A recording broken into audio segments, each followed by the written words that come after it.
그날 일요일 오후 집에 돌아와 램찹과 콜리플라워 양파 소스로 식사를 한 다음 펄롱은 크리스마스 트리를 설치했고 레이번 스토브 앞에 앉아서 딸들이 색전구를 걸고 장식을 달고 액자와 수납장에 호랑 가시나무 열매를 다는 것을 보았다. 펄롱은 노인이 된 것 같은 기분으로 딸들이 끈을 끊어졌다며 가져온 작은 장식품들의 끈을 새로 끼웠다. 트리 장식을 마치고 플러그를 꽂으니 색전구에 불이 들어왔고 그레이스는 아코디언을 꺼내 징글벨을 연주하려고 했다. 신라는 텔레비전을 켜고 소파에 누워 이 땅의 크고 작은 모든 생명이라는 드라마를 봤다. 펄롱은 아일린이 이제 좀 앉아서 쉬었으면 했지만 아일린은 설거지를 마치자마자 밀가루와 델프트 볼을 꺼내더니 민스파이를 만들고 케이크에 아이싱을 해야 한다고 했다. 캐슬린이 파이 반죽을 만들어 밀대로 평평하게 폈다. 그러자 로레타가 뒤집은 컵으로 반죽을 찍어 동그랗게 잘라냈고 아일린과 조앤은 달걀을 분리해 흰자 거품을 내고 슈거 파우더를 채로 쳤다. 다음으로 이미 마지펜으로 싸놓은 크리스마스 케이크를 은쟁반 위에 올렸고 신라와 그레이스는 서로 자기가 아코디언을 연주할 차례라고 싸웠다. 펄롱은 벌떡 일어나 석탄통을 광으로 가져가 무연탄을 채우고 장작을 가지고 들어왔고 빗자루를 집어 바닥을 쓰기 시작했다. 그거 지금 해야 해? 아일린이 말했다. 이제 케이크 장식하려는데. 펄롱이 바닥에서 쓸어 담은 먼지, 흙, 호랑 가시나무 잎, 솔잎을 스토브에 쏟아붓자 불이 확 타오르며 타다닥 소리를 냈다. 방이 사방에서 조여드는 느낌이었다. 뜻모를 무늬가 반복되는 벽지가 눈앞에서 다가오는 것 같았다. 달아나고 싶은 충동이 펄롱을 사로잡았고 펄롱은 홀로 낡은 옷을 입고 어두운 들판 위로 걸어가는 상상을 했다. 저녁 6시가 되어 텔레비전에서 3종 기도 시간을 알리고 이어 뉴스가 나올 즈음엔 민스파이 수십 개가 식힌망 위에서 식어가고 있었고 크리스마스 케이크도 장식을 맞춰 조그만 플라스틱 산타가 아이싱에 거의 무릎까지 묻힌 채 서 있고 그 주위에는 술록들이 있었다. 일기예보를 듣고 창밖으로 가로등 불빛을 보고 나자 펄롱은 더 이상 앉아있을 수가 없었다. 네드한테 가봐야겠어. 펄롱이 말했다. 지금 안 가면 들를 시간이 없을 것 같아. 그것 때문에 그렇게 끙끙 앓고 있었던 거야? 끙끙 앓은 적 없어, 아일린. 펄롱이 한숨을 내쉬었다. 당신이 네드가 아프다고 하지 않았어? 그럼 이거 가져가. 아일린이 민스파이 6개를 갈색 종이에 싸며 말했다. 그리고 크리스마스 날 오시라고 해. 그럴게. 괜찮으시면 크리스마스 만찬 때 오셔도 되고. 그래도 되겠어? 안 그래도 집에 사람이 한가득인데 한 명 더 온다고 뭔 일 하겠어? 펄롱은 외투를 걸치고 마당으로 나오면서 어떤 안도감을 느꼈다. 밖으로 나와서 강을 보고 바깥 공기를 마시니 얼마나 좋은지. 부두로 가니 거대한 갈매기떼가 날개를 반짝이며 날아들었다. 펄롱을 지나쳐 줄줄이 떠나갔다. 문 닫아버린 조선소로 먹이를 구하러 헛걸음을 하는지도 몰랐다. 마음 한편에는 오늘이 월요일 아침이어서 다른 건 다 했고 그냥 도로로 나가 평일 일상의 노동에 기계적으로 빠져들 수 있다면 좋겠다는 생각이 들었다. 일요일이 너무나 공허하고 힘겹게 느껴질 때가 있었다.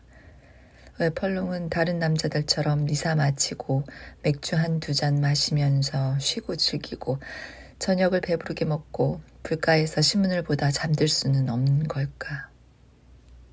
여러 해 전 어느 일요일 미시즈 윌슨이 아직 살아있을 때 펄롱이 그 집을 찾아간 적이 있었다. 결혼한 지 얼마 안 되었을 때였고 캐슬린이 아직 유아차를 타고 있었다.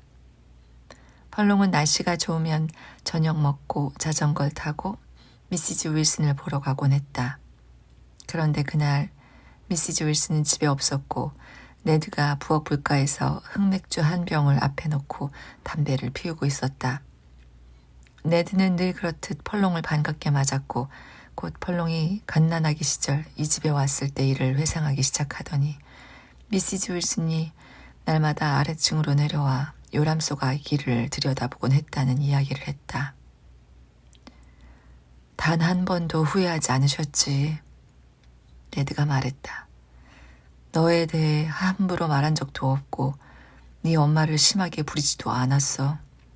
급료는 적었지만 그래도 여기 우리 머리 위로 제대로 된 지붕 그것도 있었고 굶주리며 잠자리에 든 적은 단 하루도 없으니까.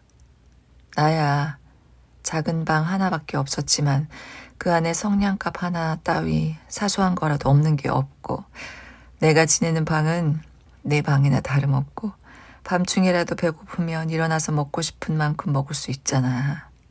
그만큼이나마 누리며 산 사람이 몇이나 되겠니? 그런데 내가 끔찍한 짓을 한 적이 있었다. 그것도 한 번이 아니었어. 네가 아직 아장아장 걷는 아기일 땐데 그때는 아침에 나하고 같이 젖을 짜는 일꾼이 한 명 더 있었어. 그 사람한테 노새가 있었는데 그이가 노새가 먹을 풀이 없어 굶주린다며 어두울 때 뒷길 끝으로 건초 한 자루만 갖다 달라고 거기에서 만나자고 했어. 그해 겨울은 혹독했지. 내가 겪어본 최악의 겨울 중 하나였어. 그래서 그러겠다고 했지. 매일 저녁 자루에 건초를 채워서 어두울 때 거기 길 끝에 철쭉 있는 데서 그 사람을 만났어. 그 짓을 꽤 오래 계속하다가 어느 날 그 길로 가는데 사람이 아닌 뭔가가 손이 없는 뭔가 흉측한 게 도랑에서 나와서 날 막아섰어. 그 뒤로는 미시즈 윌슨의 건초를 훔치지 않았지. 지금은 그 일을 생각하면 너무 후회돼. 고해소에서 말고는 지금껏 한 번도 안 꺼낸 이야기다.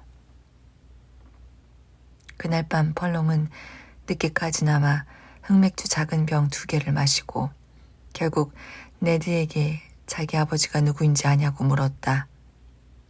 네드는 펄롱이 엄마가 말한 적은 없지만 펄롱이 태어나기 전 여름 저택에 손님이 많았다고 했다. 윌슨 집안에 돈 많은 친척과 친구들, 그들이 영국에서 왔었다고, 잘난 사람들이었다고, 배를 빌려 배로강에 연어 낚시를 하러 갔었다고, 엄마가 그중 누군가의 품에 들어갔을지 누가 알겠냐고. 하느님만이 아시겠지. 네드가 말했다. 어쨌거나 결국엔 잘 풀린 거지. 여기에서 잘 컸고 지금도 잘 살고 있잖아. 펄롱이 가기 전에 네드가 차를 끓였고 콘서티나 육각형의 작은 아코디언 비슷한 악기를 꺼내 몇 곡을 연주했고 다음에는 콘서티나를 내려놓고 눈을 감더니 까까머리 소년 아일랜드 민요로 1798년 아일랜드 반란군의 절망을 노래하는 곡을 불렀다. 네드가 부르는 노래가 하도 처연해서 펄롱은 목덜미에서 털이 쭈뼛 솟는 느낌이었고 네드에게 한 번만 더 불러달라고 청해 듣고 나서야 자리에서 일어나 집으로 돌아갔다. 이제 트럭을 몰고 대로를 따라 올라가는데 늙은 오크나무와 라임나무가 황량하고 드높아 보였다. 헤드라이트 불빛이 떼까마귀와 둥지를 비출 때 펄롱의 가슴속에서 무언가가 덜컹했다. 저택은 새로 페인트 칠이 되어 있었고 앞쪽 방에는 전등불이 환했고 예전과 다르게 거실에 놓인 크리스마스 트리가 창문으로 훤히 보였다. 펄롱은 천천히 집 뒤쪽으로 차를 몰고 가 뒷마당에 차를 세우고 시동을 껐다. 마음 한편에는 그 집에 가거나 거기 사는 사람들과 이야기를 나누고 싶은 마음이 있었지만 억지로 차 문을 열고 나와 돌길을 가로질러 뒷문을 두드렸다. 1, 2분 정도 기다리다 다시 두드렸더니 이번에는 개가 짖었고 뒷마당 불이 들어왔다. 어떤 여자가 문을 열고 강한 애니스콧이 억양으로 인사를 했고 펄롱은 네드를 보러 왔다고 말했다. 여자는 네드는 이제 여기 안 산다고 보름도 더 전에 폐렴에 걸려 병원에 갔고 지금은 어느 집에선가 요양한다고 했다. 어디서요? 전 잘 몰라요. 여자가 말했다. 윌슨 댁 분들을 불러드릴까요? 아직 저녁 식사 전이거든요. 아니요. 방해하고 싶지 않아서요. 펄롱이 말했다. 됐습니다. 보니까 친척인 거 알겠네요. 네. 닮았어요. 여자가 말했다. 네드가 삼촌이에요?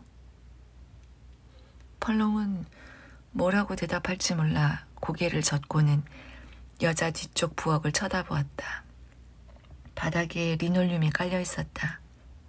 수납장에는 예전과 다를 바 없이 파란 주전자와 커다란 서빙용 접시가 있었다. 정말 저분들한테 오셨다고 알리지 말아요? 여자가 물었다. 성가셔하진 않을 텐데. 펄롱은 자기 때문에 열린 문으로 찬 바람이 들어가서 여자가 못마땅해 하는 걸 느낄 수 있었다. 괜찮습니다. 펄롱이 말했다. 가보겠습니다. 아무튼 감사합니다. 빌 펄롱이 들렀었다고 크리스마스 잘 보내시라고 전해주시겠어요? 그럴게요. 여자가 말했다. 크리스마스 잘 보내세요. 크리스마스 잘 보내세요. 여자가 문을 닫자 펄롱은 표면이 반들반들 다른 화강암 디딤돌을 내려다보며 신발 바닥을 갈듯 고개를 돌려 어둑한 마당에서 눈에 들어오는 것들을 둘러보았다. 마구간과 건초 헛간, 외양간, 말 여물통, 어릴 때 펄롱이 놀던 과수원으로 나가는 연철 대문, 곡물 창고 2층으로 올라가는 계단, 어머니가 쓰러져 세상을 뜬 돌길. 펄롱이 트럭이 올라타 문을 닫기 전에 마당 불이 꺼졌고 공허함이 펄롱을 덮쳤다. 한동안 펄롱은 그대로 앉아 굴뚝 통풍관보다 더 높이 솟은 헐벗은 나무 우듬지, 바람에 움찔거리는 나뭇가지를 지켜보다가 갈색 종이로 손을 뻗어 민스파이를 하나 집어먹었다. 거의 반 시간 정도. 어쩌면 더 오래 그렇게 앉아서 여자가 한 말, 닮았네요. 그 말을 곱씹어 보며 생각 속에서 불을 지폈다. 생판 남을 통해서 알게 되다니. 한참 뒤 위층 커튼이 움직이더니 여자아이가 밖을 내다봤다. 펄롱은 억지로 자동차 키에 손을 뻗어 시동을 걸었다. 다시 길로 나와 펄롱은 새로 생긴 걱정은 밀어놓고 수녀원에서 본 아이를 생각했다. 펄롱을 괴롭힌 것은 아이가 석탄광에 갇혀 있었다는 것도 수녀원장의 태도도 아니었다. 펄롱이 거기에 있는 동안 그 아이가 받은 취급을 보고만 있었고 그의 아기에 관해 묻지도 않았고 그 아이가 부탁한 단 한 가지 일인데 수녀원장이 준 돈을 받았고 텅 빈 식사에 앉은 아이를 작은 카디건 아래에서 저짓해서 블라우스에 얼룩이 지는 채로 내버려 두고 나와 위선자처럼 미사를 보러 갔다는 사실이었다.